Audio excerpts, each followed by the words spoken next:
Ever walked into a room and felt like you just don't belong? Or watched someone else soak up all the attention without even trying? What if I told you that it's not about luck or looks, but habits? Yep, today we're diving deep into those rare, almost secret habits that could seriously boost your social status. But before we dive into what these habits are, let's get a little philosophical. Ever heard of Stoicism? It's an ancient philosophy that teaches the development of self-control and fortitude as a means of overcoming destructive emotions.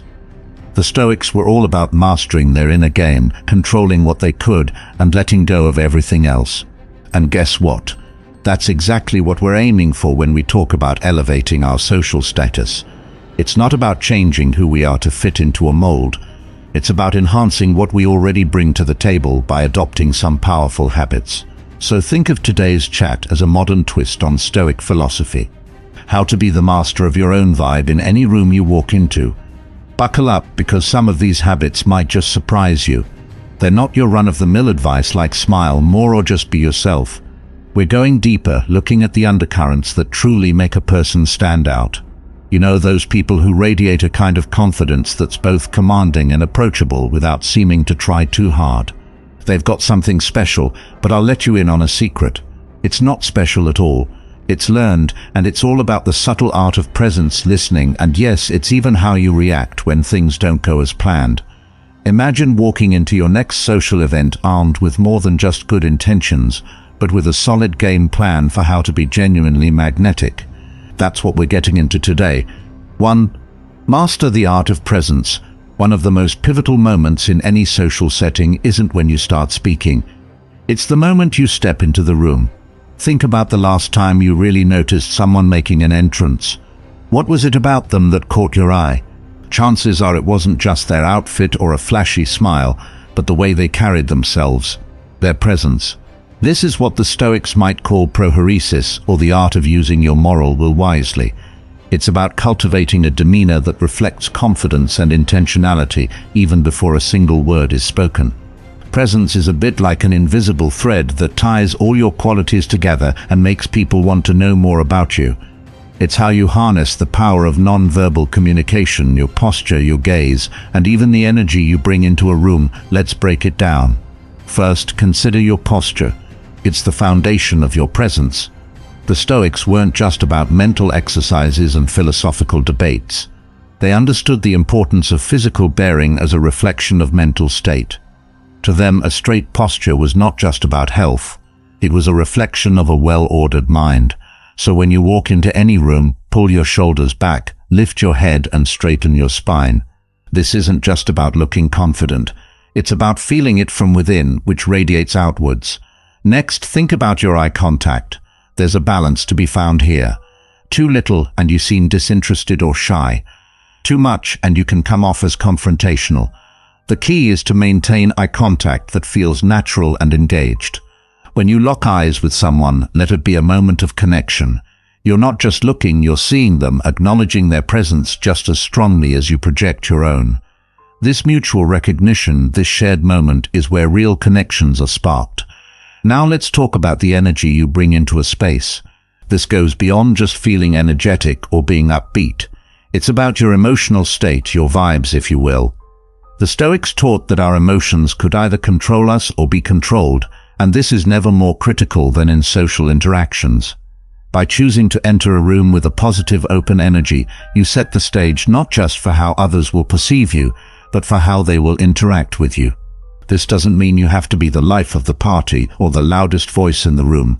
It's about being genuinely at ease with yourself, comfortable in your surroundings, and open to the interactions that come your way. Practicing presence also means being prepared to engage. www.muji.org. Before you even step foot in the room, take a moment to collect your thoughts, to remind yourself of your worth and your purpose there. It could be as simple as a quick mental affirmation or a brief moment of mindfulness, focusing on your breathing and centering yourself. This preparation aligns your intentions with your actions, ensuring that when you enter the room, you're not just physically present, but fully mindfully present. But what about those days when confidence is the last thing you feel? Here's where another Stoic practice comes in handy. The use of visualization. Marcus Aurelius, a Roman emperor and a Stoic philosopher, often wrote about preparing his mind for the challenges of the day. You can use this same technique by visualizing your upcoming social interactions going well. See yourself entering the room, engaging in meaningful conversations, and leaving a positive impression. This mental rehearsal primes your brain and your body to act the part when the time comes. And finally, presence is also about adaptability, another cornerstone of Stoic philosophy. Being able to read the room and adjust your behavior accordingly is a sign of a truly wise and socially adept individual. If the setting is more formal, your presence might be more subdued and respectful. In a casual gathering, you can afford to be more open and relaxed. This ability to modulate your presence without losing your essence is the hallmark of a person who not only commands respect, but also earns genuine affection. 2. Listen more than you speak. One often overlooked yet powerful tool in our social arsenal is simply listening. Now, I'm not just talking about nodding along while someone speaks, waiting for your turn to jump in.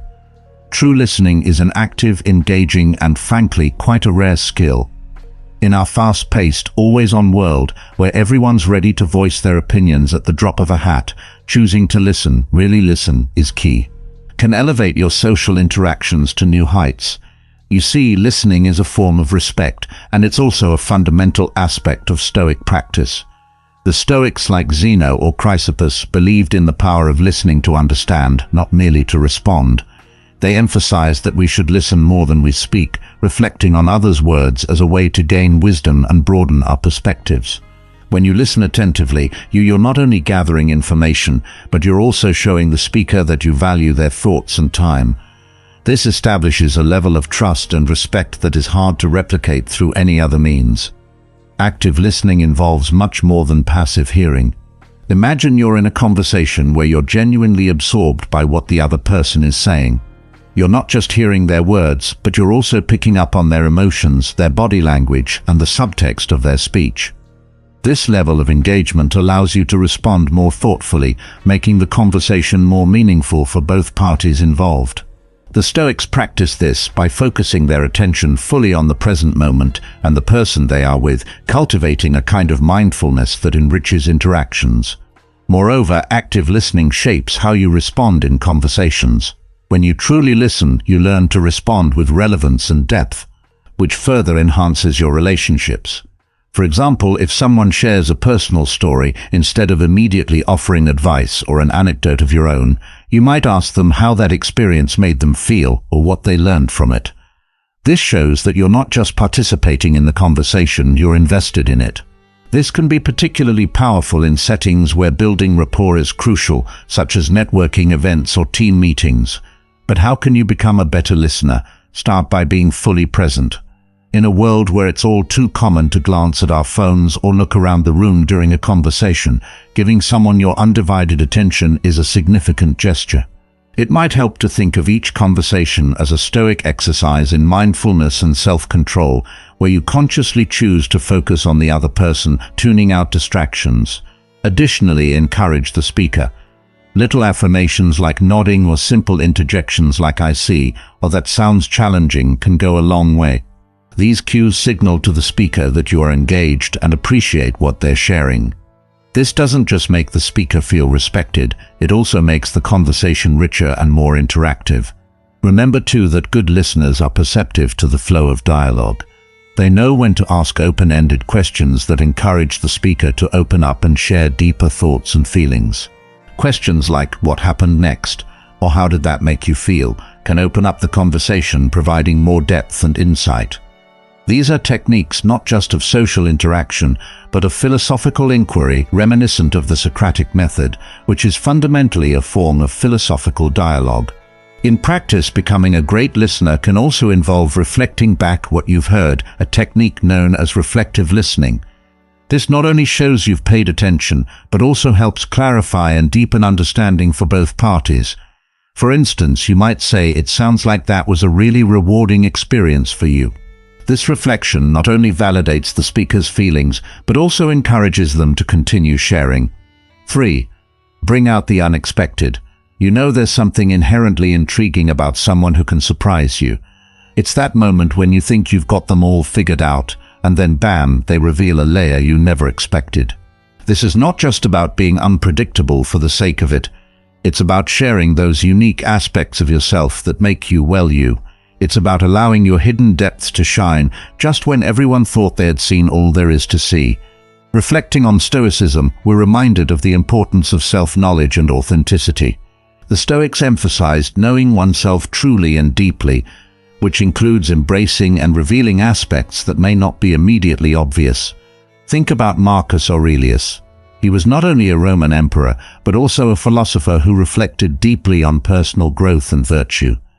His writings reveal a side to him that many might not expect from a powerful leader. A thoughtful, introspective individual grappling with his own challenges and striving for personal betterment. So how does this translate into our social interactions? Well, by allowing your unexpected qualities to emerge, you're not just adding depth to your social persona, you're inviting others to reconsider their initial impressions and engage with you on a richer level. For instance, maybe you're known among your colleagues for being the analytical, reserved type. Imagine their surprise when you lead the charge at a community volunteer event showing a passionate, altruistic side. Or perhaps you're usually the life of the party, always ready with a quick joke. But then you share a thoughtful, well-informed opinion on a book that's not just entertaining, but deeply philosophical. These revelations do more than just surprise people. They make you memorable. They spark conversations and can change how people perceive you, often leading to deeper relationships built on genuine curiosity and respect. Plus, showing different facets of your personality can be incredibly refreshing. It keeps your social interactions dynamic and prevents you from being pigeonholed into a single identity. To cultivate this habit, start by considering what aspects of yourself you typically keep under wraps. What hobbies, talents, or thoughts do you usually hold back on sharing? Maybe you have a knack for painting, a love for classical music, or a penchant for astronomy. These interests might seem out of character to someone who only knows you superficially, but they are parts of what make you complex and whole. Another way to bring out the unexpected is through your reactions and contributions to conversations. Stoicism teaches the value of moderation and restraint, but it also encourages wisdom and discernment. You can apply this by choosing moments to interject with insights or opinions that others might not anticipate from you. This doesn't mean being contrarian for the sake of it. Rather, it's about thoughtfully contributing in ways that add value and alter perspectives, enriching the discussion. And don't underestimate the power of humor as a tool for revealing the unexpected. A well-timed joke or a witty remark can turn heads and shift atmospheres, especially if it's coming from someone not typically associated with lightheartedness. Humor can be a bridge connecting you to others in moments of shared laughter and joy, which in turn opens up new pathways for interactions. It's also vital to be mindful of the context and timing when revealing these unexpected traits. The Stoics wouldn't advocate for randomness without purpose. Instead, they'd suggest that these revelations should serve to enhance understanding and connection, not just to shock or impress. It's about finding the right moment when sharing something unexpected will have the most positive impact, making the interaction memorable and meaningful for everyone involved. Bringing out the unexpected is about enriching the tapestry of who you are in the eyes of others. It's about challenging perceptions and encouraging others to be open to complexity in human character. As you begin to share more of these unexpected traits, you'll not only see a shift in how others engage with you, but also in how you perceive yourself. You become more than just one thing. You are a continuously evolving set of stories, talents, and ideas. 4. Grace under fire. Picture this. You're in the middle of a presentation and suddenly the tech fails. The screen goes blank and all eyes are on you. What's your next move?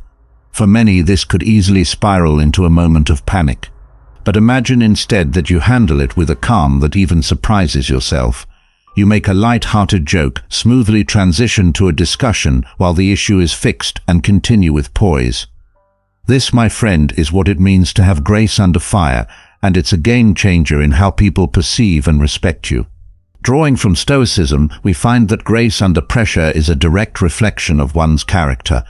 Stoics like Seneca and Epictetus emphasized the importance of remaining unperturbed by external events.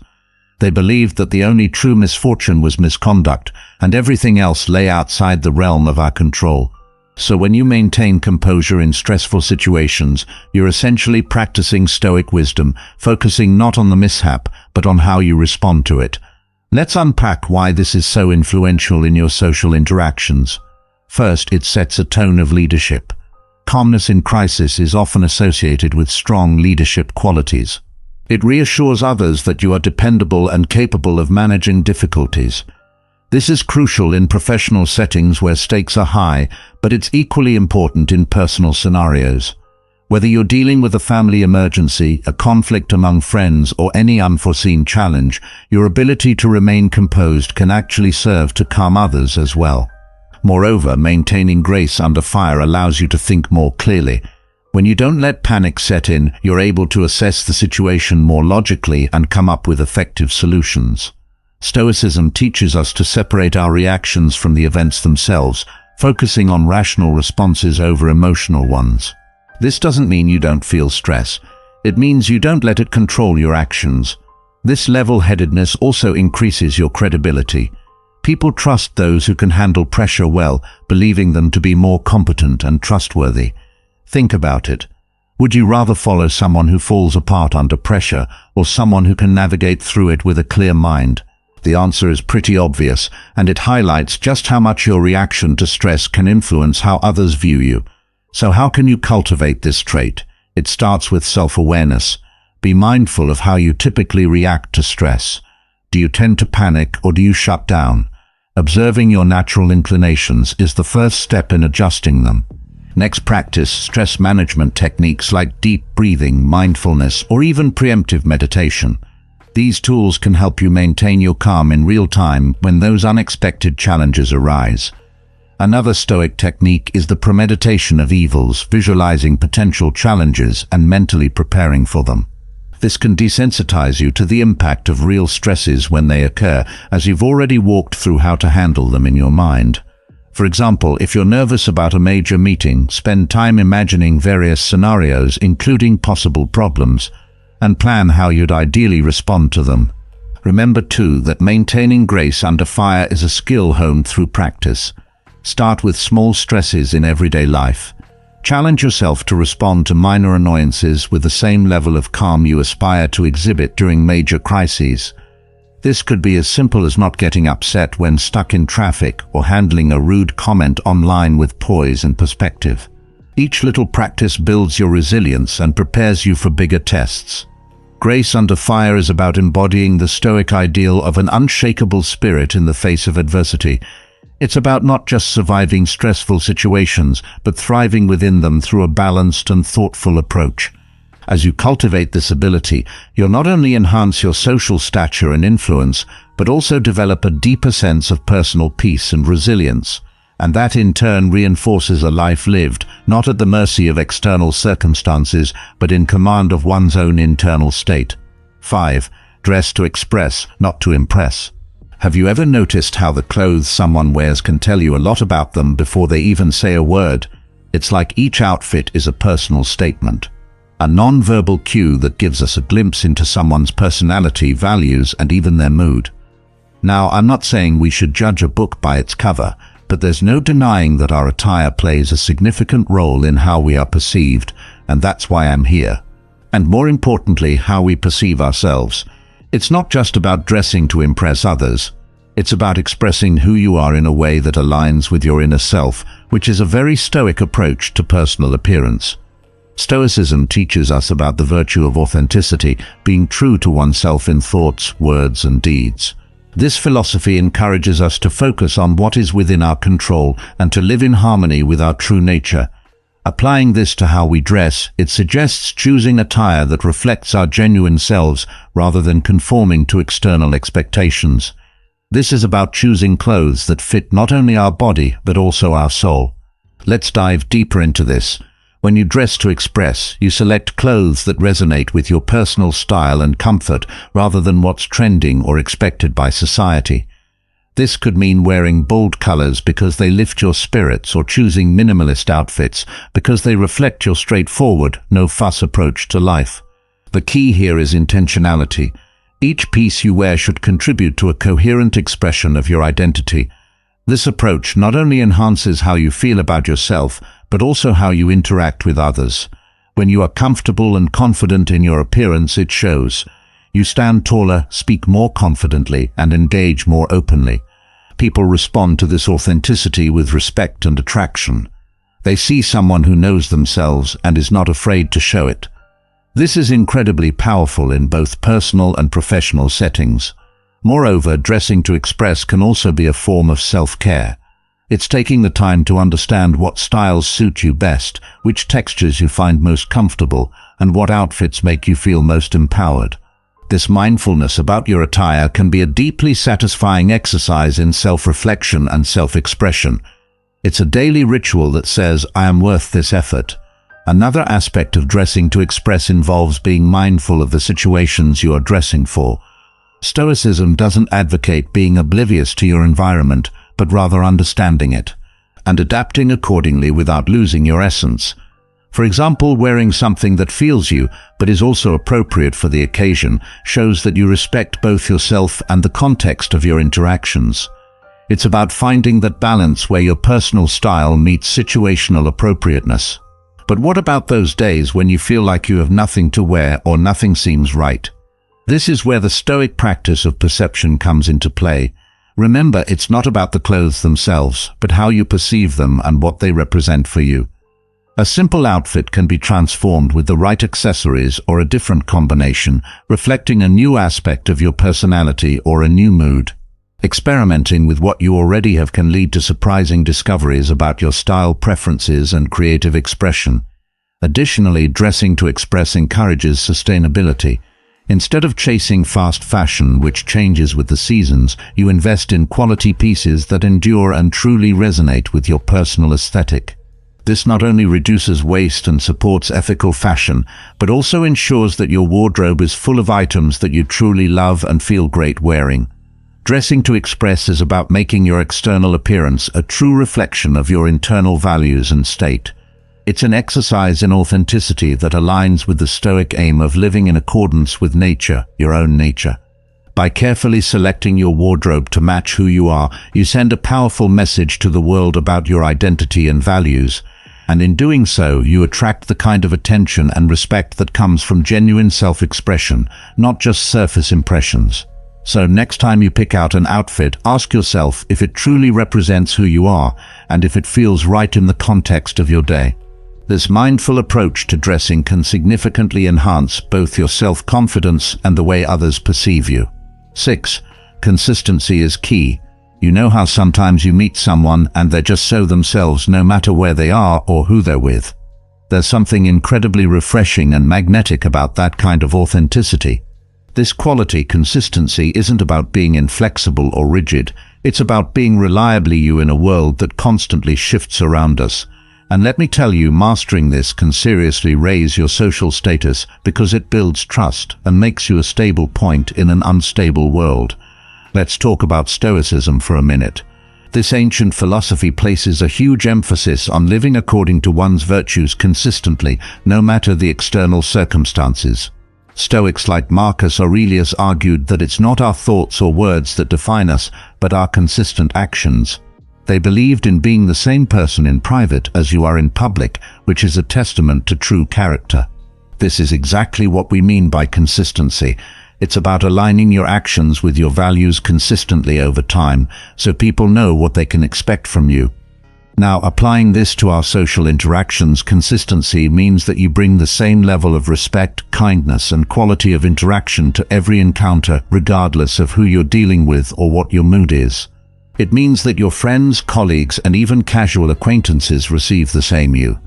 This doesn't mean you don't have bad days or mood swings, but rather that you manage these internal states without letting them dictate how you treat others. And why is this so impactful? Well, when people know what to expect from you, they feel more at ease around you. They trust you more because you've shown that you're reliable and dependable. In professional settings, this kind of consistency can make you a go-to person, someone seen as a pillar of strength and reliability. In personal relationships, it makes you a friend, who others know will always be there, not just during the good times, but also when things get tough. Building this kind of consistency starts with self-reflection. You need to understand deeply what your values are and what kind of person you want to be. Once you have a clear idea, it's about making small choices every day that reflect these values. It's about doing the right thing even when it's hard or when no one is watching. And it's about holding yourself accountable, which can be one of the toughest parts. Another aspect of consistency is in how you communicate. Being consistent in your words and promises is crucial. If you say you're going to do something, do it. If you commit to a plan, follow through. This reinforces people's perceptions of you as someone who is dependable and trustworthy. It also means communicating in a consistent manner, whether you're texting, emailing, or talking face to face. Your tone and manner should be recognizably yours, clear and consistent with the values you advocate. Moreover, Stoicism teaches us to remain equanimous in the face of life's ups and downs. Stoicism teaches us to remain equanimous in the face of life's ups and downs. This balanced state doesn't come naturally to most of us, but it can be cultivated through practices like mindfulness, meditation, and rational thinking. These tools help you maintain a consistent demeanor by giving you control over your reactions. They enable you to meet both success and failure with a steady heart and mind, which is incredibly compelling to those around you. But here's a key point. Consistency is not about perfection, it's about effort. It's about making a conscious decision every day to be a little bit more like the person you aspire to be. Each consistent action is a step towards becoming that person more fully. And remember, consistency also involves being consistently forgiving and compassionate towards yourself when you slip up. It's about getting back on track with your values, not beating yourself up. Consistency in your behavior, your communication, and your treatment of others sets a foundation for stronger, more trusting relationships. It's about showing the world that no matter what happens externally, you can be counted on to be the same thoughtful, considerate person you strive to be. This not only raises your social status, but also enriches your interactions, making you a person others are drawn to and respect. The blank canvas stares back at you. The cursor blinks on an empty screen. The guitar sits untouched in the corner of the room. You want to create something extraordinary, something that will inspire or move others. But doubt whispers in your ear. What if it's not good enough? What if I can't even begin? These moments of creative struggle are all too familiar, even to the most talented and experienced creators. Imagine a painter overwhelmed by the sheer possibilities of the first stroke, a writer paralyzed by fear of judgment, or a musician weighed down by the pressure to outperform their last piece. Creativity, while beautiful, can often feel like a battle, one where the greatest challenge lies not in the work itself, but within the mind. But what if you could approach creativity differently? What if, instead of battling doubt and frustration, you could harness the power of ancient wisdom to find clarity, focus, and freedom in the creative process? This is where Stoicism, a philosophy rooted in virtue, reason, and resilience, can transform how you think about creating. 10 Stoic secrets that can help unleash your creative genius. Whether you're a writer, artist, entrepreneur, or simply someone seeking to think more innovatively, these timeless principles will guide you through the obstacles of self-doubt, perfectionism, and fear. Let's begin with the foundation of creativity, understanding the challenges and how Stoicism can help us overcome them. 1. The creative struggle. Understanding the challenges. Creativity is often romanticized as a mystical process, an effortless flow of inspiration and ideas. But for anyone who's ever tried to create, the reality is much more complicated. The blank page can feel daunting. Doubts creep in, whispering that your work won't measure up. Frustration builds when progress is slow, or when the final result doesn't match your vision. And then there's the ever-present fear of failure, of putting yourself out there only to face criticism or rejection. These challenges aren't just obstacles. They can feel like insurmountable walls. Creativity requires vulnerability, and vulnerability invites fear. Whether you're a painter struggling to bring a concept to life, a writer grappling with an elusive plot, or an entrepreneur stuck in a loop of indecision, the battle often isn't with the work itself, but with the mind. David Hume, a philosopher of a different era, famously said, "A wise man proportions his belief to the evidence." Yet in moments of creative struggle, the evidence often skews towards self-doubt. What if I'm not good enough? What if no one cares? This mental chatter clouds judgment and stifles the flow of ideas. The Stoics understood these mental battles long before creative blocks became a term. Marcus Aurelius wrote, "If you are distressed by anything external, the pain is not due to the thing itself, but to your estimate of it, and this you have the power to revoke at any moment." In other words, the barriers to creativity are often self-imposed. The fear of failure, the frustration of slow progress, the desire for perfection, these are constructs of the mind, not the reality of the creative process. Understanding these challenges is the first step to overcoming them. Start by acknowledging that self-doubt, frustration, and fear are normal parts of creativity. They don't mean you're untalented or doomed to fail. They simply mean you're human. Creativity thrives not in the absence of these feelings, but in learning to navigate them. One of the most common challenges is the fear of starting. The blank canvas or screen can feel like a mirror reflecting all your insecurities. To combat this, adopt the Stoic principle of focusing on what you can control. You can't guarantee that your work will be a masterpiece, but you can control the act of beginning. Marcus Aurelius advised, "Do every act of your life as though it were the last act of your life." Start small, take one step, and let the momentum build. Frustration is another frequent companion in the creative process. The idea in your head rarely translates perfectly onto the page, stage, or screen. Instead of resisting this frustration, embrace it as part of the journey. Seneca wrote, "Difficulties strengthen the mind as labor does the body." Frustration isn't a sign of failure. It's proof that you're pushing yourself and striving for something greater. Fear of failure often looms largest. It's the voice that says, "Don't bother. It's not worth the risk." But the Stoics teach that failure isn't something to avoid. It's a necessary step on the path to mastery. Epictetus said, "He who is not thrown by setbacks will endure, but he who fears them is already defeated." Embrace the possibility of failure as a learning experience. Every misstep teaches you something valuable and brings you closer to success. Lastly, remember that creative struggles aren't unique to you. Every artist, writer, and creator has faced doubt, frustration, and fear.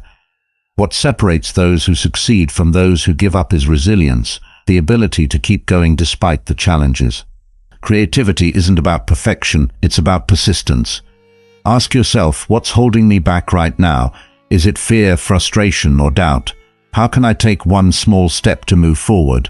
By identifying the mental barriers you face and reframing them as opportunities for growth, you can transform the creative struggle into a powerful source of inspiration. As the Stoics remind us, it's not the challenges we face, but how we respond to them that defines our success. 2.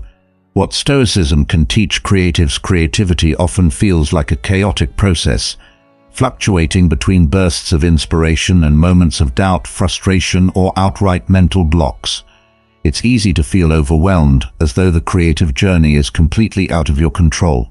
But this is precisely where Stoicism, with its emphasis on reason, resilience, and clarity, becomes a powerful tool for creators. The philosophy offers timeless wisdom to help you navigate creative challenges and find balance amidst the unpredictability of the process. At its core, Stoicism is about living in harmony with virtue, reason, and nature. For a creative, this translates into aligning your work with your values, embracing challenges with a clear mind, and focusing on what you can control. As Marcus Aurelius wrote, "You have power over your mind, not outside events." Realize this and you will find strength. Creativity isn't about controlling outcomes or ensuring that every project is a success. It's about showing up, doing the work, and letting go of what's beyond your control. One of the most significant lessons Stoicism teaches creatives is emotional control. Emotions like fear, self-doubt, and frustration can derail your progress if left unchecked. Epictetus advised, "Don't let the force of an impression when it first hits you knock you off your feet. Just say to it, 'Hold on a moment. Let me see who you are and what you represent. Let me put you to the test.'" This practice of pausing to evaluate your emotions is invaluable in the creative process. Instead of letting frustration over a stalled idea or fear of failure consume you, step back, observe the emotion, and choose a thoughtful response. Stoicism also emphasizes focusing on what is within your power, a principle that can transform how you approach creativity. As a creator, you can't control how your work will be received or whether it will succeed commercially. You can, however, control the effort you put into your craft, the time you dedicate to honing your skills, and the consistency with which you show up. By directing your energy toward these controllable aspects, you free yourself from the anxiety of external validation and concentrate on what truly matters: the process. Another Stoic principle, memento mori, remember that you will die, might seem morbid at first glance, but it's a profound motivator for creatives. The idea isn't to dwell on death, but to use it as a reminder to prioritize what's important. Marcus Aurelius reflected, "You could leave life right now. Let that determine what you do and say and think." For creators, this means making the most of your time and using your talents to produce meaningful work, rather than procrastinating or getting bogged down by perfectionism. Resilience, a cornerstone of Stoicism, is equally essential for creatives. The path of creativity is rarely smooth. There will be rejections, failures, and moments when inspiration feels out of reach. Seneca's words remind us, "A gem cannot be polished without friction, nor a man perfected without trials." Every setback you encounter is an opportunity to grow stronger and refine your craft. Instead of fearing failure, embrace it as a necessary step on the journey to mastery. Finally, Stoicism teaches the value of presence and mindfulness. Creativity thrives when you're fully immersed in the moment, free from distractions and mental clutter. The Stoics believed in focusing on the task at hand with undivided attention. Marcus Aurelius wrote, "Concentrate every minute like a Roman on doing what's in front of you with precise and genuine seriousness, tenderly, willingly, with justice, and on freeing yourself from all other distractions." This principle encourages you to approach your creative work with intention and discipline, allowing ideas to flow naturally. Ask yourself, how can I apply Stoic principles to my creative process? What emotions or external factors am I allowing to distract me from my work? By incorporating Stoic wisdom into your approach to creativity, you'll find greater clarity, resilience, and focus. Creativity isn't about controlling everything. It's about mastering yourself and the process. When you align with these principles, you unlock the potential to create with purpose, passion, and freedom. 3. The connection between calm and creativity. Creativity flourishes in a calm mind. When your thoughts are scattered, anxiety takes over, or distractions pile up, your creative energy is stifled. The Stoics understood that tranquility isn't just a luxury. It's a necessity for clarity, focus, and meaningful action. For creatives, achieving inner calm can be the difference between struggling with ideas and unlocking your full creative potential. Marcus Aurelius wrote, "You can be happy if you know this. Some things are within your control and some things are not." This principle is the foundation of a calm mind. When you stop wasting energy on things you can't control, like the opinions of others, external pressures, or even fleeting emotions, you free yourself to focus on what truly matters: your craft. Why is calmness so essential for creativity? When your mind is calm, you're able to see ideas more clearly, make connections between them, and explore possibilities without the interference of stress or self-doubt. Anxiety, on the other hand, narrows your focus, causing you to fixate on fears or perceived limitations rather than solutions or opportunities. One of the most effective Stoic tools for cultivating calm is mindfulness, the practice of being fully present in the moment. Creativity thrives when you're immersed in the process, whether you're sketching a design, brainstorming ideas, or refining a piece of writing. Seneca said, "He who is everywhere is nowhere." By focusing on the task at hand and letting go of distractions, you allow your mind to enter a state of flow where ideas come naturally and effortlessly. Another Stoic practice that promotes calm is reframing challenges. When faced with a creative block or frustrating setback, it's easy to let stress take over. Instead, apply the Stoic principle of amor fati, loving what happens. This doesn't mean you have to enjoy difficulties, but you can accept them as part of the process. Marcus Aurelius advised, "The impediment to action advances action. What stands in the way becomes the way." A creative block, for example, isn't the end of the road. It's an opportunity to explore a new approach or dig deeper into your work. Reducing external distractions is also key to fostering calm and creativity. In today's world, constant notifications, deadlines, and noise compete for your attention. Create a space for your creativity that minimizes these distractions. A quiet room, a designated time free from interruptions, or even a simple ritual to signal that it's time to focus. This intentional separation from chaos allows your mind to settle and your ideas to flourish. Meditation is another tool that aligns with Stoic teachings and benefits creatives. Epictetus said, "Keep your attention focused entirely on what is truly your own concern, and be clear that what belongs to others is their business and none of yours." Meditating for even a few minutes a day can help you practice this focus, calm your racing thoughts, and create mental space for inspiration. Physical calmness contributes to mental clarity as well. Pay attention to your physical state. Tight shoulders, shallow breathing, or restlessness can indicate stress. Take a moment to relax your body, stretch, or practice deep breathing. These simple actions not only reduce tension, but also signal to your brain that it's safe to create and explore. Lastly, remember that calmness is a skill that improves with practice. The Stoics didn't view tranquility as something you achieve once and keep forever. It's a daily commitment. Start small by incorporating moments of calm into your creative routine. Take a few deep breaths before beginning a project. Reflect on your intentions for the day or pause to reset when frustration arises. Ask yourself, how can I create more calm in my creative process? What distractions or stresses can I let go of to focus more fully on my work? By embracing Stoic principles and cultivating inner peace, you'll find that creativity flows more freely and your ideas take shape with greater clarity and purpose. Calmness isn't the absence of challenges. It's the mindset that allows you to navigate them with confidence and creativity. Fourth, accepting what you can't control in creativity. One of the most liberating lessons from Stoicism is the art of letting go, accepting what is beyond your control. For creatives, this principle is transformative. The creative process is filled with uncertainties. How your work will be received, whether inspiration will strike, or if a project will meet your expectations. Clinging to these uncontrollable factors often leads to anxiety, frustration, and even burnout. But when you let go of what you can't control and focus on what you can, you unlock freedom and clarity. Epictetus famously said, "Some things are up to us, and some things are not." This simple truth is the cornerstone of Stoic thought and applies directly to creativity. You can't control how an audience will react to your work, but you can control the effort you put into it. You can't guarantee success, but you can commit to showing up every day and refining your craft.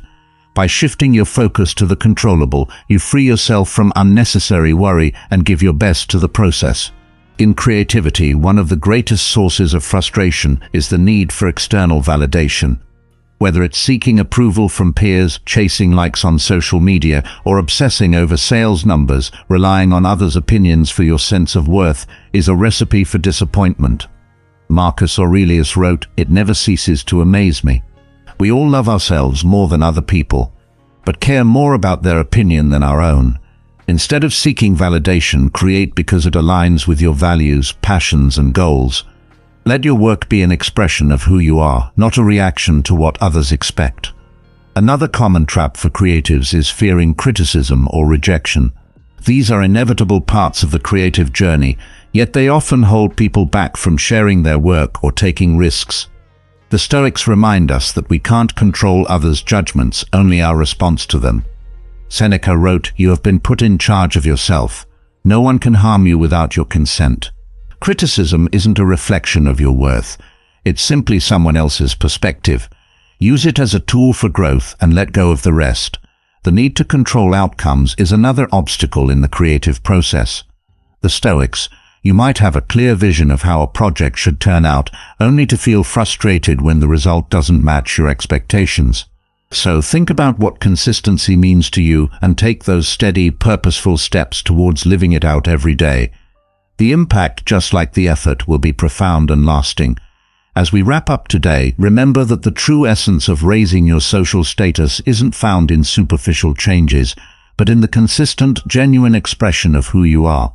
Every small act of authenticity is a step towards not just being admired, but being truly valued and respected.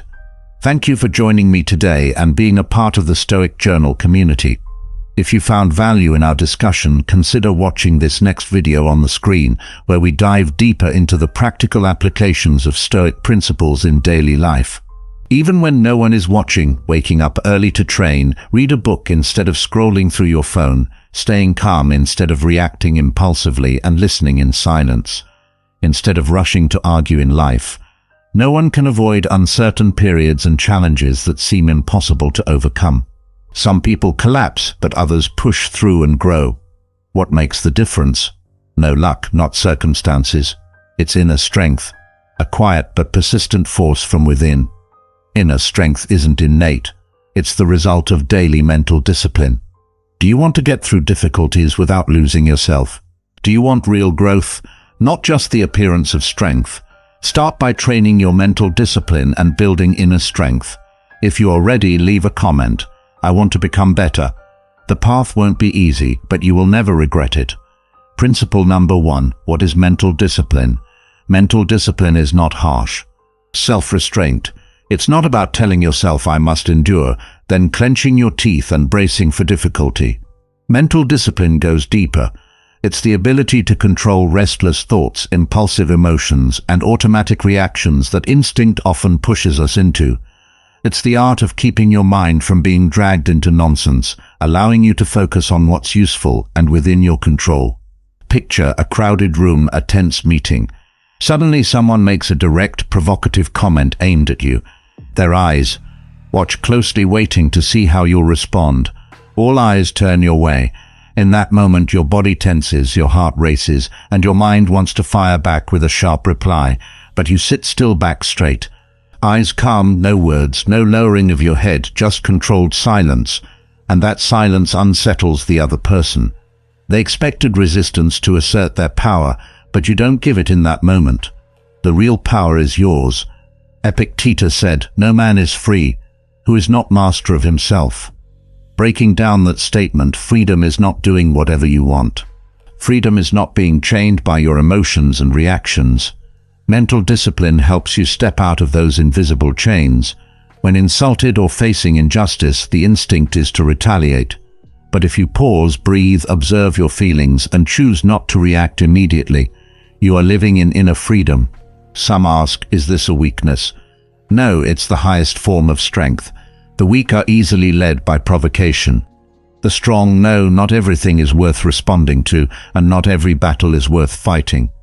Only those who truly understand themselves and understand God can do this. God didn't create us to chase petty arguments. He gave us will and a mind capable of choice. The greatest choice is this: stay silent when needed and speak up when it truly matters. Let's be honest, this is not easy. Our instincts are strong. Sometimes just a contemptuous glance can stir up anger, but if you train yourself to pause before reacting, you are sharpening the sharpest mental blade. That's mental discipline, the 1-second delay, so your response comes from reason, not impulse. Mental discipline doesn't make you rigid. It helps you stay flexible in any situation. You won't get pulled into someone else's emotional storms. No one can drag you out of the inner peace you've built. The outside world can be chaotic. Inside you remain calm like a deep lake. The surface may ripple in the wind, but the bottom stays still. If you ask, when should I stay silent and when should I speak? The answer is self-control. Stay silent not out of fear, but because you choose to be calm. Speak not to win or lose, but to protect what matters. That's when you understand mental discipline. Just like you train your body through exercise, mental discipline requires daily practice. Every time you choose restraint, calm, or observation over impulsive reaction, you move closer to real growth. Calmness is a mark of wisdom and self-respect. Not every insult deserves a response. A silent, steady gaze is the highest answer. A quiet declaration that you are strong enough not to be shaken. But why must inner growth start with mental discipline? Is it because it's the root of all maturity? Is it because when you control your mind, you control your entire life? In the next part, I'll give you the answer, and it's something you won't be able to stop reading. Principle number 2. Why does inner development need to start with mental discipline? Mental discipline is not harsh self-restraint. It's not about telling yourself, I must endure, then clenching your teeth and bracing for difficulty. Mental discipline goes deeper. It's the ability to control restless thoughts, impulsive emotions, and automatic reactions that instinct often pushes us into. It's the art of keeping your mind from being dragged into nonsense, allowing you to focus on what's useful, and within your control picture a crowded room, a tense meeting.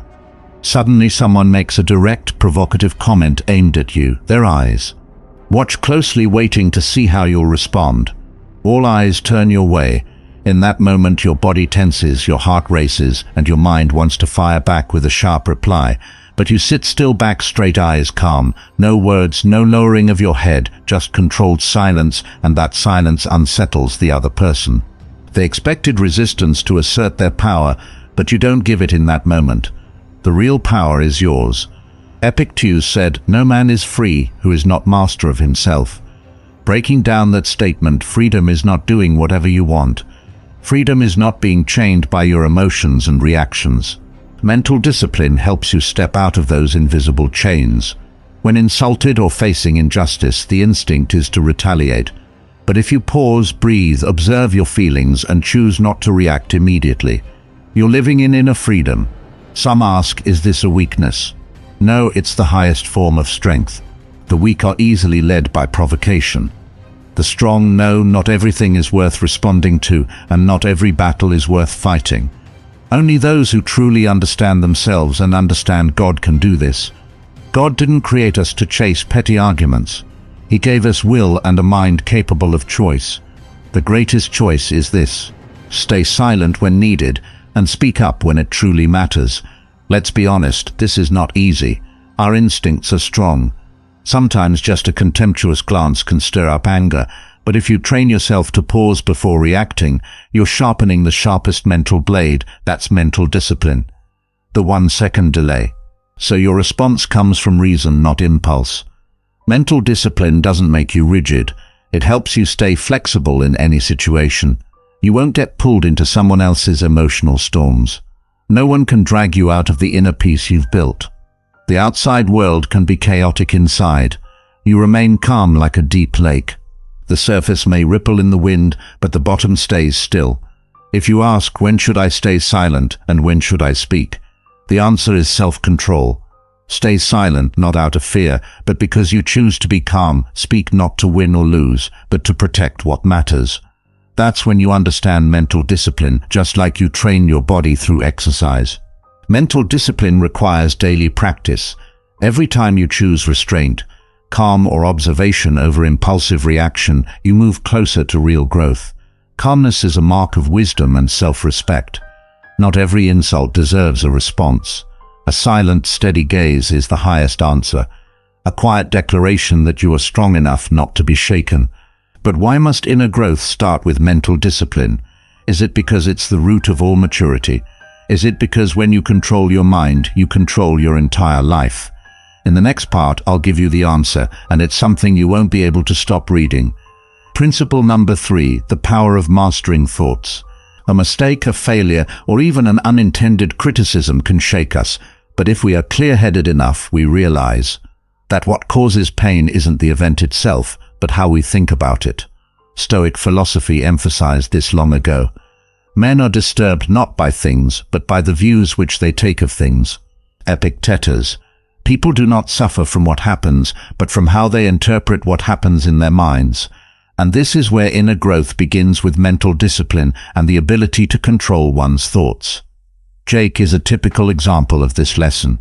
He lost his job after 10 years of dedication. Walking out of the office with his termination letter in hand, his mind went blank. His ego screamed, "You've failed." That first night he sat silently by the window, watching the blurred streetlights through the rain, letting self-pity consume him. But the next morning, after a sleepless night, he asked himself, if this event is just an event, neither good nor bad, and I have the power to assign it, meaning, why choose a meaning that brings me down? He got up. His eyes were still red, but his mind was calm. He decided to see unemployment not as failure, but as a new chapter, a door he was forced to open. No one would lead him. Now he would lead himself. Mental discipline began at that moment, when he realized he had the power to choose how to think. Have you ever faced a situation like Jake's? Ever let negative thoughts consume you simply because you assumed the situation was tragic? Look closer. No person, no circumstance can control your mind unless you allow it.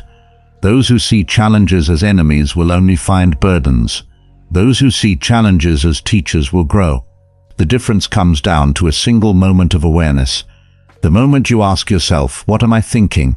And is this thought serving me? Mastering your thoughts is the foundation of all inner development. All emotions come from thoughts. You are not angry because someone insulted you. You are angry because you think their words are an insult. You are not afraid of failure. You fear because you believe failure is the end. Change your thoughts and you change your emotions, change your emotions and you change your actions. Through those actions your life changes. But this doesn't happen on its own. It requires mental discipline, a quiet but persistent daily training. Imagine standing on a stage speaking to an important audience in the middle of your talk. Someone in the front row scoffs and throws out a sarcastic comment. Sounds pretty obvious, doesn't it? Everyone knows that. The room freezes. Curious glances turn to you waiting for a reaction. If you let your mind slip, anger will rise with the thought, "He's mocking me," and you might lash out or defend yourself, but if you are disciplined, you'll pause for a beat. Hold your gaze steady on that person. Calm eyes, steady face. You continue your speech in a firm, composed tone as if the comment never happened. Your composure becomes a silent statement. The heckler getting no reaction is left with their own awkwardness, and you move on fully in control. Mental discipline is not just about protecting pride, it's the foundation of inner peace. When your mind is no longer dragged around by outside forces, you see what truly matters. Why you live and who you want to become. The turmoil out there is just wind, the anchor. Holding your life steady is the ability to tell yourself, I can't control the wind, but I can control the sails in the end. Inner growth is not mystical. It's a daily process of training your mind to think in ways that serve your values and goals. When you realize you can choose how to see things, you begin to build a life that's free and grounded in mastering your thoughts. You find true growth that, as Stoicism teaches, is the highest power, a power that nothing external can take from you. Principle number 4, emotional discipline. We often confuse emotions with truth. We get angry and believe our anger is justified, something that must be expressed immediately. But Stoicism teaches that emotions are just passing waves. The waves can be large and violent, but eventually they calm. Actions taken in those waves often leave lasting consequences, sometimes fractures that can't be repaired. Imagine you are angry after a heated argument. Your fingers scroll across the screen typing harsh words that at that moment you believe must be said. But the moment you hit send, the air around you grows cold. The relationship you worked hard to build suddenly feels fragile.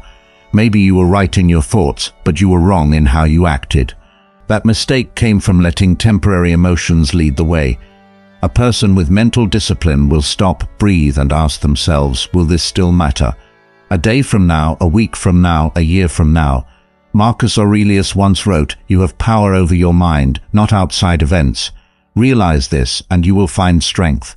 He reminds us that true power lies within in the ability to control our thoughts and reactions, not in controlling the external world. When someone insults you, your instinct is to strike back, but look them in the eye. Stay silent and you'll see they are not stronger than you. They're looking for instability in you to feed their own ego. But when you don't give them that reaction, you hold the real power. You might ask, but why should I endure this? The answer is self-respect and faith in a larger justice. This is where we understand God's role in our spiritual lives. God doesn't give us a life without trials. He gives us free will to choose how to respond. Anger is a temptation.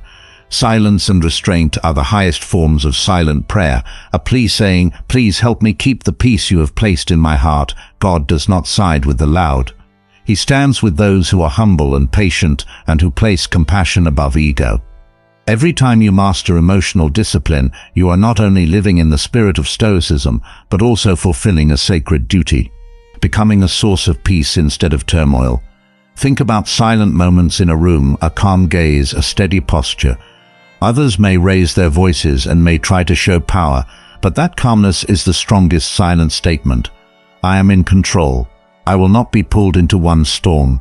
And when others realize they can't manipulate your emotions, their unease returns to them.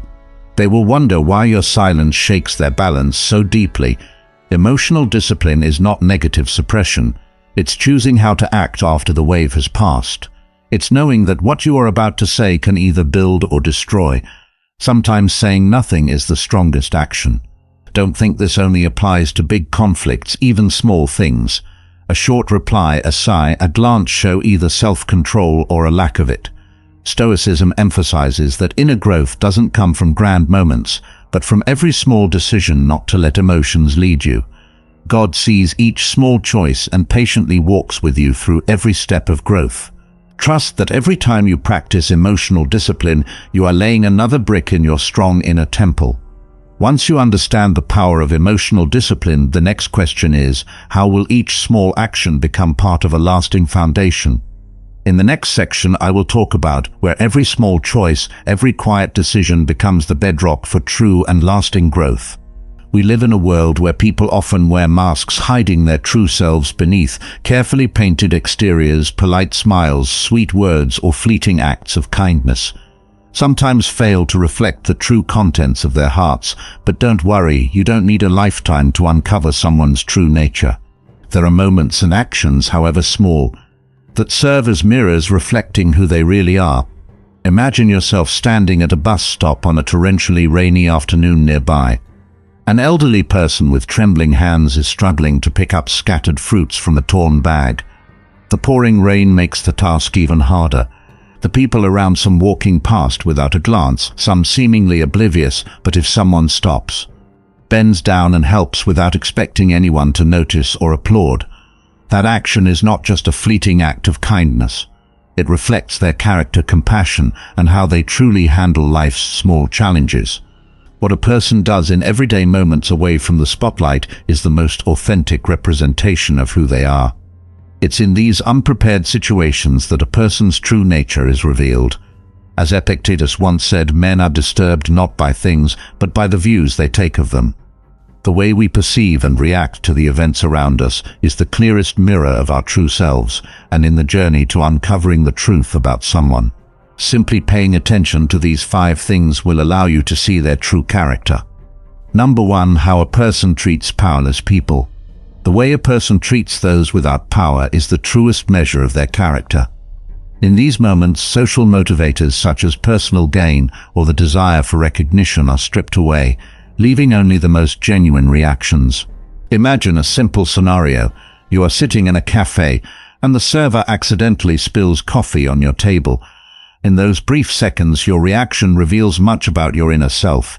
A kind-hearted person might understand that mistakes are natural, offer a reassuring smile, and even help clean up. On the other hand, someone lacking compassion might react with anger, loudly scold the server, or even demean them simply because they hold a lower status.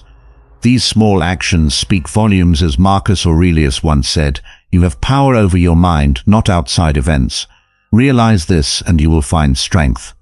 This statement reminds us that control and inner strength lie in how we respond to any situation, including how we treat others. Acts of kindness are not displays of external power, but evidence of a steady soul unshaken by temporary interests in relationships. People often act based on social motivations such as personal benefits, societal expectations, or the desire to maintain a good image. However, when these factors are absent, such as in interactions with those who lack power, their true nature begins to emerge. This is because there is no longer any reason to perform or hide a lack of compassion or self-esteem. How individuals react to those without power is not just a reflection of behavior, but also a deep mirror of their inner values and morality. Some show respect and kindness out of self-respect and maturity, while others reveal insecurity and arrogance through unjust treatment. So what truly differentiates strength of character from a lack thereof? Let us explore these contrasting reactions to better understand how our actions reveal the true essence of who we are. First, kind people do not need to prove themselves by appearing superior. They treat everyone with respect because they understand that every individual holds inherent value. Their kindness does not stem from a desire for praise, but from self-respect and emotional maturity. Second, contemptuous individuals often carry deep insecurities or arrogance, and they tend to project their lack of confidence onto others, especially those unable to retaliate, unjust, or indifferent. Treatment toward the vulnerable is a clear indication of a deficiency in character. Everyday actions such as greeting a building security guard, thanking a delivery worker, or giving up their seat for an elderly person on a bus are the most genuine expressions of personal values. Billionaire Warren Buffett admired worldwide, not just for his wealth, but also for his simple philosophy of life. And benevolence is a vivid example of treating everyone kindly regardless of their status or position. At Berkshire Hathaway, Buffett is renowned for fostering a welcoming work environment where every employee feels heard and respected. He often takes the time to have lunch with lower-ranking employees, not to build an image or seek admiration, but because he truly believes that everyone has value and deserves to be treated equally. In one conversation, Buffett shared that many of his company's valuable ideas came from casual chats with employees who directly faced the day-to-day realities of the work. A security guard once recounted that Buffett not only stopped to greet him, but also inquired about his family and personal life. This small yet sincere act left many deeply moved. What's most remarkable is that Buffett does not need an audience to witness his kindness. It's simply a natural part of who he is.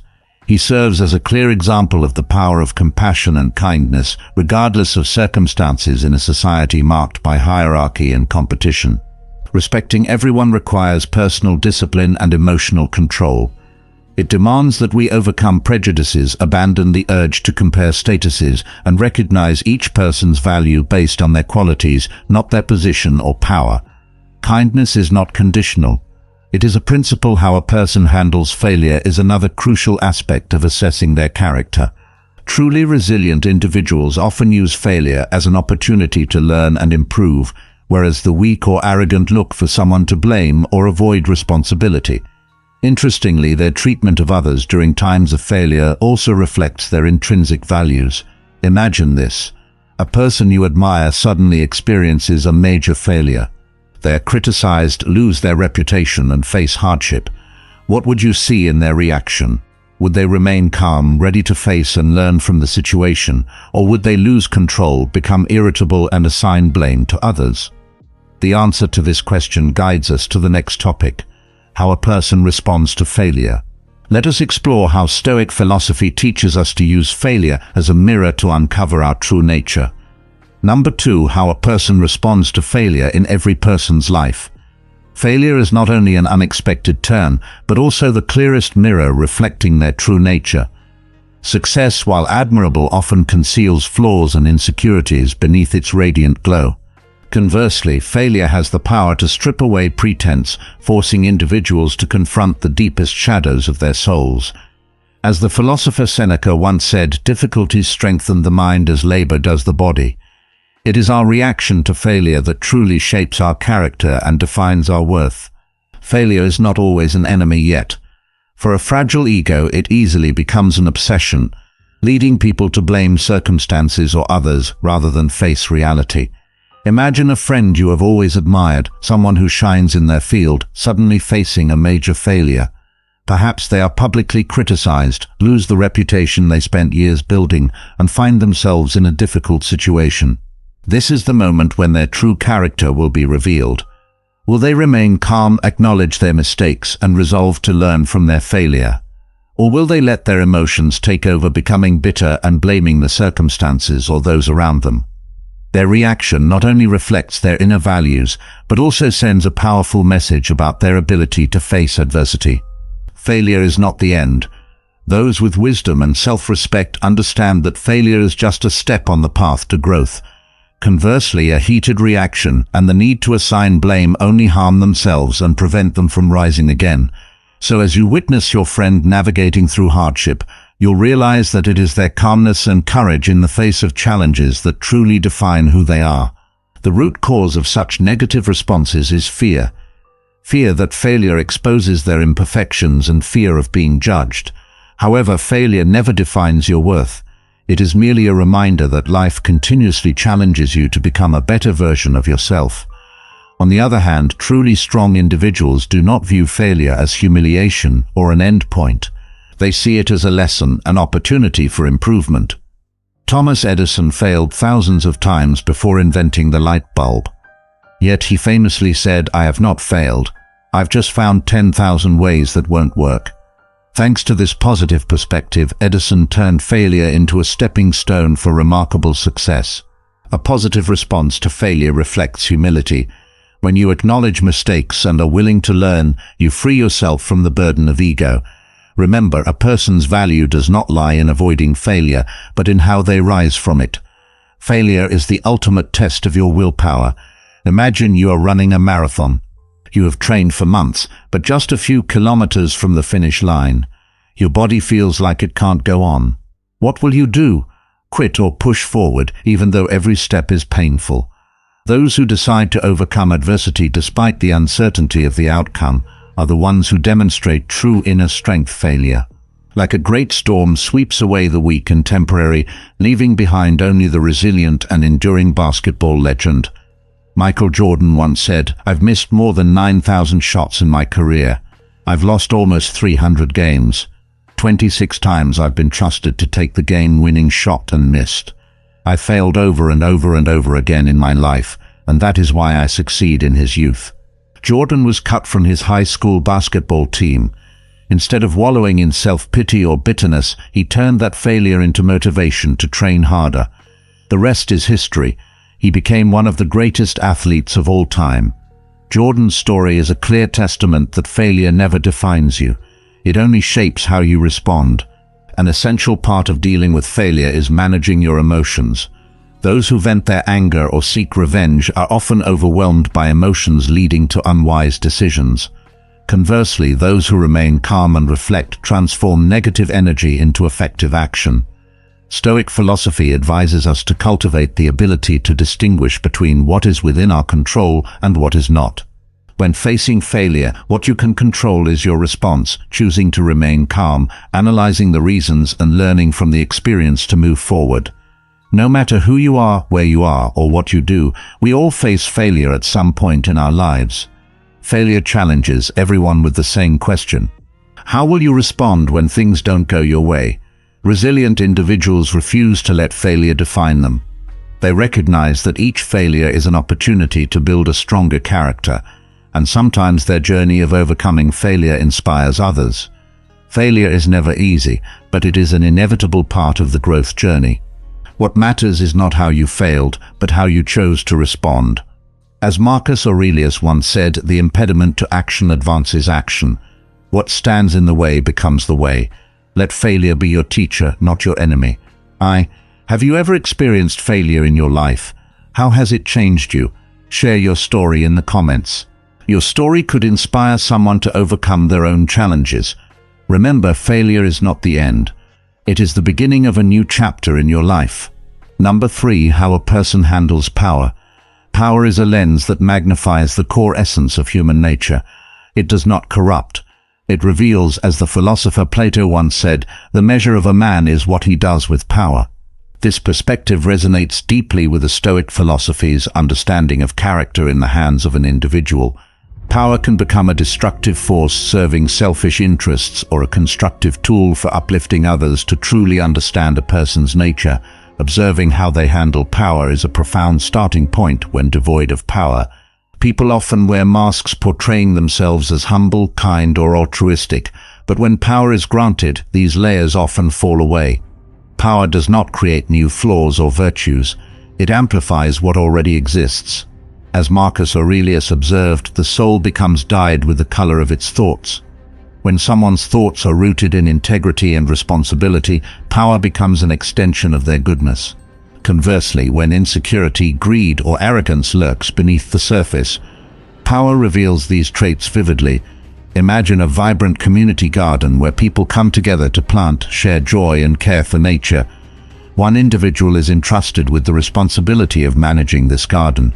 At first, they seem like the ideal leader, enthusiastically attending meetings, speaking eloquently about environmental protection, and encouraging a spirit of solidarity.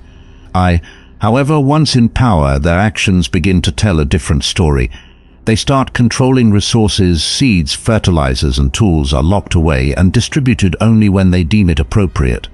Community members increasingly find it difficult to access the garden, and collaborative efforts are stifled by increasingly stringent regulations. In meetings, they take all the credit for the garden's success, emphasizing their personal role over the collective spirit. These actions reveal a stark selfishness and a thirst for power lurking beneath their initial mask of cooperation. In contrast, a true leader would use their position to expand opportunities for everyone to participate. They would organize knowledge-sharing sessions, distribute resources fairly, and encourage each individual to contribute. Such actions would not only nurture the garden, but also cultivate a close-knit community where generosity and humility grow alongside the plants. How an individual wields power speaks volumes about their inner motivations. Some abuse power for personal gain, seeking domination, manipulation, or harming others to assert superiority. Such behavior often stems from unresolved personal insecurities. They fear losing control and overcompensate by asserting dominance. This aligns with Epictetus' warning: if you want to improve, be content to be thought foolish and stupid with regard to external things. Don't wish to be thought to know anything. Clinging to the illusion of control reflects internal instability. In contrast, true leaders approach power with a sense of duty. They recognize that power is not a privilege, but a responsibility. They act as stewards, using their influence to uplift, inspire, and foster mutual respect. These individuals embody the Stoic ideal of serving the common good, prioritizing principles over personal desires. Their actions, more than their words, inspire trust and admiration. Power inherently comes with temptations. The opportunity to act selfishly, compromise moral principles, or enjoy undeserved advantages. It is in these moments of temptation that a person's true nature is tested. A person of integrity resists the lure of easy gains, choosing to uphold their principles even when no one is watching.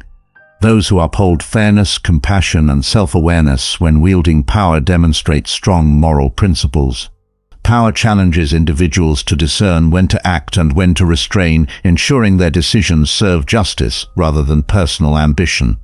Another key aspect of how one manages power is their reaction to criticism or opposition. Individuals with a weak character often perceive challenges as threats. They respond defensively, dismissing dissent, and surround themselves with flatterers who only affirm them. This behavior reflects a fragile ego, unable to endure scrutiny. In contrast, a person of strong character welcomes feedback, viewing it as an opportunity for growth. They possess the humility to recognize they may be wrong and the courage to make adjustments when necessary. This mindset aligns with the Stoic practice of self-reflection.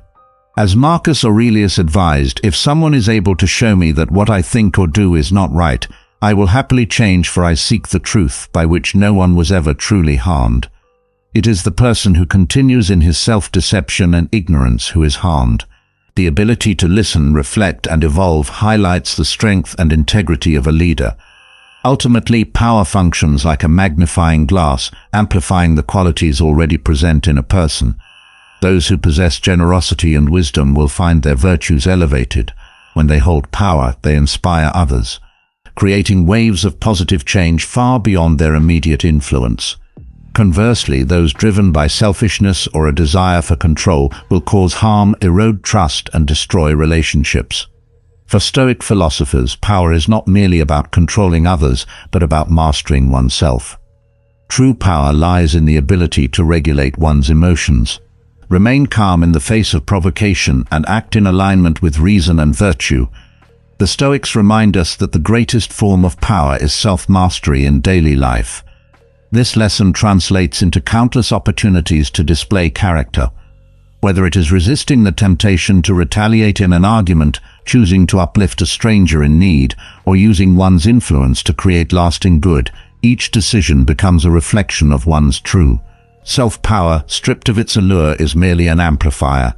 It magnifies our core essence, our virtues and vices alike. Those who wield power responsibly with humility and purpose inspire and leave behind a legacy worthy of respect. Those who abuse power for personal gain not only harm others, but also damage themselves in life's journey. Remember the Stoic principle: true power lies not in domination, but in self-mastery. To understand a person's true nature, observe how they handle power, and more importantly, how they treat themselves. Number 4. How a person speaks of others. Words are not merely sounds. They are mirrors reflecting the depth of a person's character. When someone speaks about others, especially in their absence, they unwittingly reveal their own values, insecurities, and intentions. In Stoic philosophy, words carry profound significance. Not only do they shape relationships, but they also mold our inner world, as Marcus Aurelius once said. You have power over your mind, not outside events. Realize this, and you will find strength. This strength begins with mastering how we speak about others, as it is in these moments that our true nature is unveiled. Consider a scenario where two people describe the same colleague. One emphasizes their talents and contributions, while the other criticizes their flaws and mocks their mistakes. The stark difference lies not in the colleague being discussed, but in the speakers themselves. The first person exudes confidence, integrity, and a collaborative spirit. The second reveals insecurity, pettiness, and a lack of emotional maturity. Their words not only influence their listeners, but also shape the emotional energy they bring to their surroundings. Speaking ill of others often stems from unresolved inner conflicts. It is a subtle way of seeking validation, an attempt to elevate oneself by bringing others down. While this behavior may offer temporary satisfaction, it gradually erodes the speaker's integrity over time. Words have the power to build or destroy, and the ripple effects of negative speech can be vast. Gossip creates a toxic environment where trust is scarce and suspicion thrives. Relationships become fragile as people wonder, what will they say about me when I'm not around? Furthermore, constant negativity reflects poorly on the speaker, diminishing their credibility and social value. For leaders, criticism without constructive feedback alienates teams, fostering division and demoralization. Conversely, choosing to speak positively or neutrally demonstrates emotional intelligence and maturity.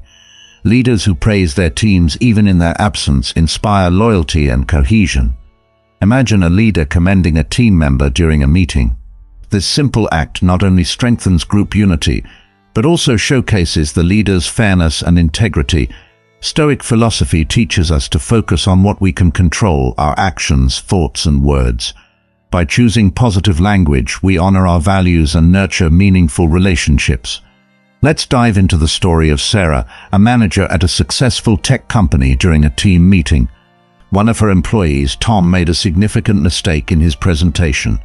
Although the error caused temporary embarrassment, Sarah handled the situation calmly, emphasizing Tom's past achievements and his potential for improvement. Later, when discussing the incident with senior management, Sarah defended Tom's capabilities and took responsibility for ensuring better support in the future. Sarah's fairness and support reached Tom, who not only regained his confidence, but also became one of the most dedicated employees on the team.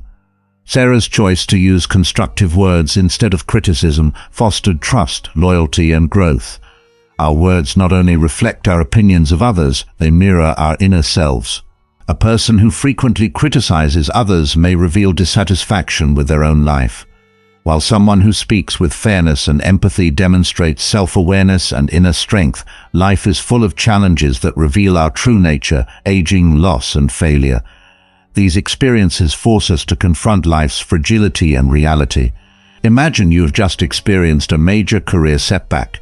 You were denied a promotion despite working hard and pouring your heart into your job. In such a situation, many people tend to look for someone or something to blame, perhaps the boss for being unfair, colleagues for being competitive, or even luck for not being on their side. However, Stoic philosophy teaches that how you respond to adversity truly defines your character. Instead of rushing to criticize or assign blame, take a step back and view the situation as a lesson. Perhaps you weren't as well prepared as you thought. Maybe this is an opportunity to develop new skills or learn from those who excel in your field. This mindset not only helps you remain calm, but also fosters constructive actions. For instance, you could ask yourself, what can I do differently to improve? Or what lesson is this failure teaching me? Your ability to transform failure into strength through your words, actions, and subsequent decisions will serve as the clearest testament to your true character. Someone who does not succumb, but always moves forward. Words are powerful. They build bridges or destroy them. Nurture, trust, or erode it, reflect insecurity or strength. Next time you hear someone talk about others, ask yourself, what do their words reveal about them? More importantly, what do your own words say about you? How have you practiced the art of speaking with integrity? Have you ever witnessed moments where words transformed relationships or revealed someone's true character? Share your thoughts and stories in the comments below. We'd love to hear how Stoic philosophy has inspired your perspective. Number 5. How a person faces inevitability of life, aging, loss, and death. Life is a series of uncertainties, where humans constantly face inevitable challenges such as unpredictability, aging, loss, and ultimately death. Yet how we confront these unchangeable realities reveals the true essence of who we are. Serenity, inner strength, fear, or resentment all reflect a person's soul and values. Let Stoic philosophy guide us to perceive these truths more profoundly. The way a person deals with life's uncertainties is the clearest mirror of their true nature. Life never offers guarantees, and every day we face upheavals without a concrete plan. Someone who embraces uncertainty often seeks meaning in the present moments, as Marcus Aurelius once said. You could leave life right now. Let that determine what you do and say and think. Imagine a fierce storm suddenly strikes, destroying the home. You poured your heart and soul into building over a lifetime. Everything from the sturdy walls and cherished family mementos to every beloved corner is swept away in an instant. Standing amidst the ruins, you feel the pain and loss acutely. Those who are weak in the face of adversity often become haunted by the image of the home. They've lost, allowing complaints and regrets to dominate their minds. They see only what is gone, forgetting that they still possess something invaluable: their breath, their strength, and the chance to start over. People within inner strength are different, though they grieve. They do not let themselves be overwhelmed by the pain. They understand that everything in life is impermanent. Walls can be rebuilt, possessions can be replaced, but resilience and determination are things no one can take away. They rise from the rubble, not just to rebuild a house, but to reconstruct themselves stronger than before. That is the true value, not in what we own, but in how we recover and rise above adversity. Next, aging is an inescapable reality, but how one accepts or resists it profoundly reflects their character. In today's society, many are consumed by the fear of growing old, worrying about losing their appearance or charm. Such individuals often spend their time chasing superficial societal standards, clinging to youth through shallow means. In contrast, those who truly understand the meaning of aging focus on growth, gaining wisdom, and cherishing the value of life's experiences.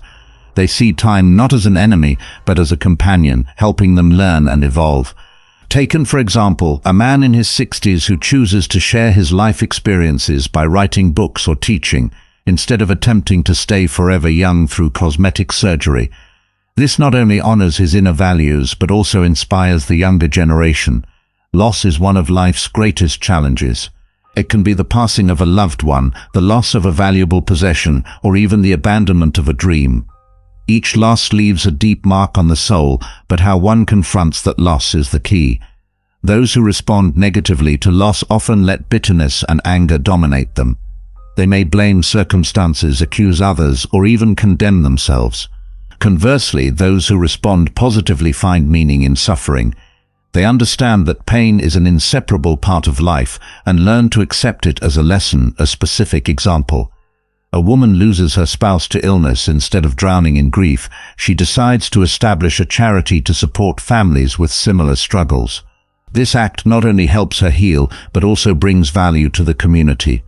Ultimately, how one faces death is the pinnacle of character expression. Death is not an enemy, but an unavoidable reality that each of us must face. Those who fear death often live in avoidance, letting fear dictate their every decision. Meanwhile, those who accept death can live freer and more meaningful lives. Stoic philosophy teaches us that death is not an end, but a natural part of the life cycle. As Seneca wrote, it is not that we have a short time to live, but that we waste a lot of it. How a person confronts uncertainty, aging, loss, and death is not merely a set of actions, but a profound statement about their character and inner light. Those who accept these inevitabilities with calmness, wisdom, and courage truly understand the value of life. Thus, to see the true essence of someone, observe how they face the unavoidable. This is the invaluable lesson. Stoic philosophy impart to us a lesson about strength, willpower, and dignity. Let us, no matter the circumstances, always find inner peace and live a life worthy of its inherent meaning. We have explored together how to recognize the true essence of a person through 5 important aspects. These insights not only help you gain a clearer view of the world around you, but also reflect how you face life. As Stoic philosophy points out, actions and reactions in everyday moments are the clearest mirrors of our inner selves. You don't need flowery words or showy gestures to understand someone. Let silence, observation, and self-respect guide you on your journey to uncovering the truth. So what do you think? Does what we've shared make you reflect more on how you perceive others and yourself? Please choose one of the following 5 responses to express your level of agreement. 1. Strongly disagree. 2. Disagree. 3. Neutral. 4. Agree. 5. Strongly agree. We look forward to hearing your thoughts in the comment section below. Don't forget to hit like if you enjoyed this content, share to spread the message to more people, and subscribe to make sure you don't miss our latest videos. Let's be honest, most of us are harder on ourselves than anyone else ever could be. We criticize, doubt, and second-guess ourselves daily, and the result, we feel stuck, overwhelmed, and exhausted. But what if I told you that the way you talk to yourself holds the power to change everything? Yes, everything. Your self-talk isn't just harmless chatter. It's the script your brain follows, the energy your body responds to, and the mindset that shapes your entire life. For the next few minutes, we're going to dive into how intentional self-talk can rewire your brain, boost your energy, and help you break free from old patterns. And by the end, I'll challenge you to a simple 3-day practice that might just transform your reality. Ready to see what happens when you change the conversation in your head? Let's begin with the first point, the power of self-talk in shaping your reality. Have you ever stopped to notice how the way you talk to yourself shapes your entire reality? Think about it. When you constantly tell yourself, "I'm not good enough," or "I'll never make it," how does your day unfold? Probably with more frustration, self-doubt, and missed opportunities. But when you say, "I can handle this," or "I'm learning and growing," everything starts to feel different. That's not a coincidence.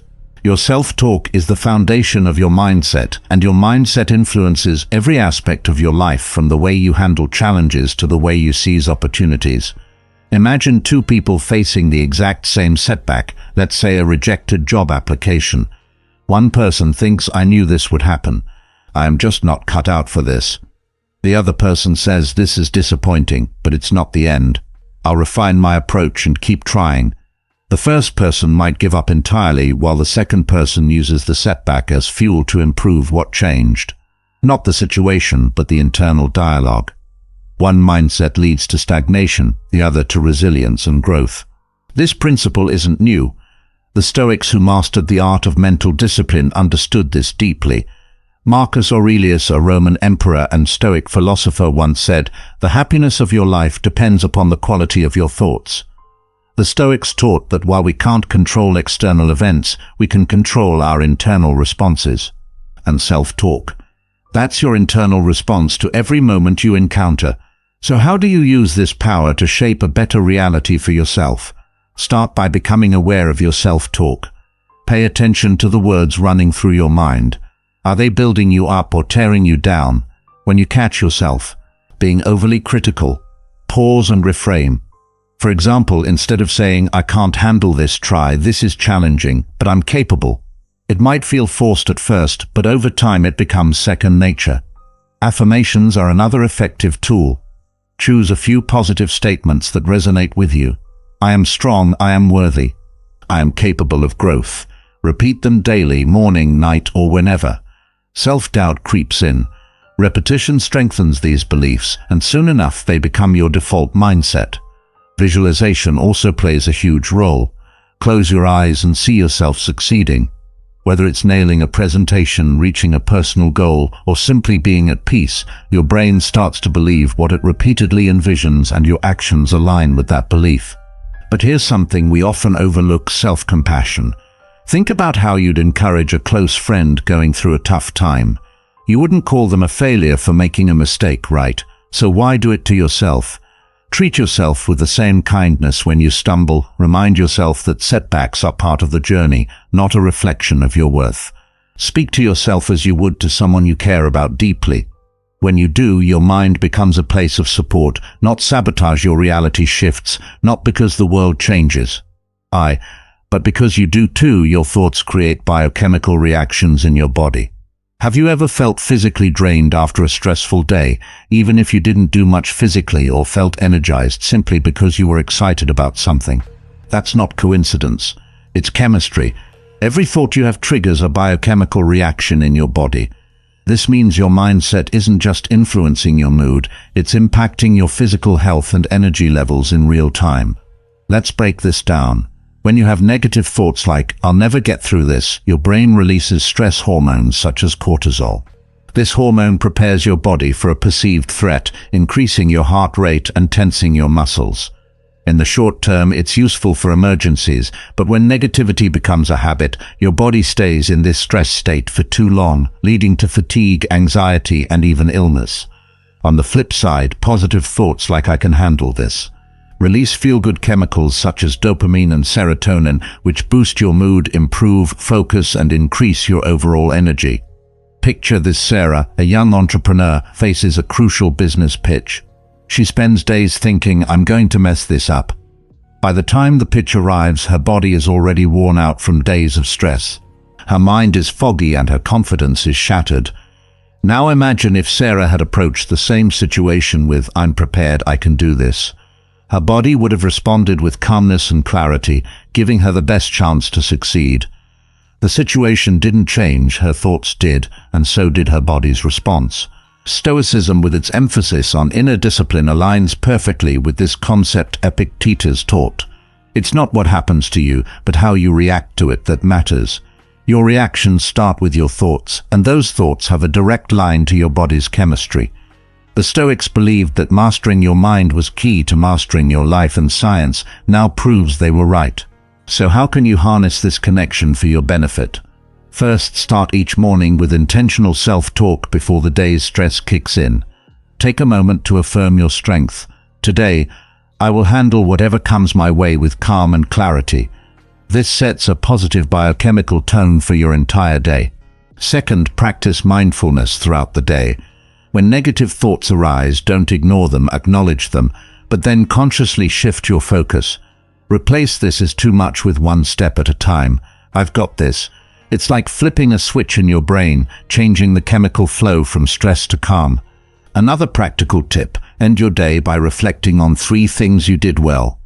This simple practice floods your brain with positive chemicals, reinforcing a cycle of confidence and well-being. Your body listens to every word your mind speaks when you choose your thoughts carefully. You are not just improving your mindset, you are enhancing your health, energy, and quality of life. The power is in your hands, or rather in your mind. 3. Your brain can't tell the difference between real and imagined experiences.